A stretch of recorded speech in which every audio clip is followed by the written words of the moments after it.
Jujur ya capek nggak sih? Kamu udah berusaha tapi masih ada aja orang yang ngeremehin. Kadang cuma satu kalimat mereka, tapi efeknya bisa bikin kamu kepikiran semalaman. Kamu jadi nanya ke diri sendiri, aku kurang apa sih? Aku ngerti ini nggak gampang. Dan wajar banget kok kalau kamu sakit hati, kamu nggak lebay, kamu lagi kewalahan. Tapi dengerin aku pelan-pelan ya. Udah cukup kamu nyalahin diri sendiri. Karena seringnya yang mereka omongin itu bukan nilai kamu, tapi cara mereka ngelindungin ego mereka sendiri. Hari ini kita bahas singkat tapi jelas. Kenapa orang suka meremehkan dan gimana cara kamu tetap waras tanpa ngecilin diri sendiri. Kita jalan bareng, pelan-pelan. Kenapa orang suka meremehkan? 1. Mereka merasa terancam sama progres kamu. Ada orang yang santai kalau kamu gagal. Tapi begitu kamu mulai naik, mulai berani, mulai punya hasil, mereka kepanasan. Jadi mereka lempar kalimat kayak, gitu doang. Atau, kayaknya kamu nggak cocok. Bukan karena itu fakta, tapi karena mereka pengen kamu ragu. Dan aku tegas ya, kamu nggak perlu buktiin nilai diri kamu ke orang yang niatnya cuman ngecilin kamu. 2. Mereka butuh validasi, tapi malas bertumbuh. Jujur ya, ada yang pengen kelihatan hebat tanpa proses. Cara tercepat, ngejatuhin orang lain.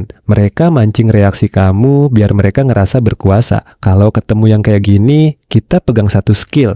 Jangan kasih panggung. Jangan kasih energi berlebihan buat orang yang emang cari drama. 3. Mereka iri tapi nggak berani ngaku. Ini nyesek tapi real. Ada orang yang nggak tahan lihat kamu bahagia. Kamu excited dikit, mereka bilang lebay. Kamu bangga dikit, mereka bilang biasa aja. Bukan karena kamu salah, tapi karena kamu jadi pengingat kalau mereka stuck. Ingat ya, iri orang bukan tanggung jawab kamu. 4. Mereka lagi kalah sama hidupnya sendiri. Kadang orang meremehkan karena mereka sendiri lagi hancur, tapi nggak mau ngaku. Jadi pelariannya, nyinyir ke orang lain. Ini bukan pembenaran. Ini biar kamu paham, ini tentang mereka, bukan tentang nilai kamu. Oke, terus gimana cara kamu merespons? Aku kasih 3 langkah yang realistis, bukan teori. Ini yang bisa kamu pakai mulai hari ini. Langkah 1, bedain kritik versus racun tanya ke diri kamu. Dia ngomong pakai data dan niat bantu atau cuma nyerang?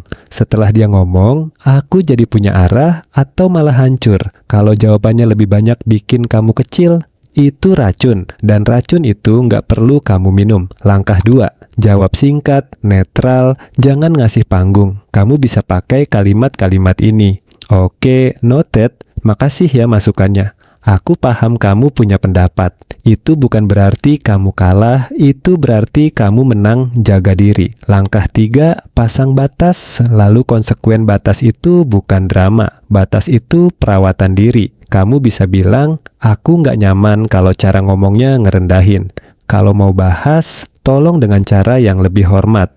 Kalau begini, aku berhentiin obrolannya dulu. Dan ini penting, batas tanpa konsekuensi itu cuma permintaan. Kalau mereka tetap meremehkan, kamu berhak mundur, mute, unfollow, bahkan jaga jarak. Kamu nggak lebay, kamu lagi melindungi diri. Kalau yang meremehkan itu orang dekat, aku tahu ini paling sakit, tapi kamu tetap berhak punya batas. Meskipun itu teman lama, pasangan, atau keluarga. Kamu bisa bilang, aku sayang hubungan ini, tapi aku nggak bisa kalau aku terus direndahin. Aku butuh kita ngomong dengan cara yang lebih sehat. Dengerin ya, kedekatan bukan alasan untuk menyakiti. Jujur ya, kamu nggak bisa ngontrol mulut orang, tapi kamu bisa ngontrol siapa yang kamu izinkan tinggal di kepala kamu. Udah cukup kamu nyakitin diri sendiri segini jauh. Mulai hari ini, cukup 1 langkah kecil dulu. Berhenti ngomong ke diri sendiri sejahat itu. Kita pelan-pelan aja, nggak usah maksa, tapi kita konsisten. Bareng-bareng, kalau kamu setuju, tulis di komentar. Aku pilih jaga diri, dan kalau video ini ngebantu kamu ngerasa lebih tenang, boleh subscribe, biar kita belajar pasang batas bareng-bareng.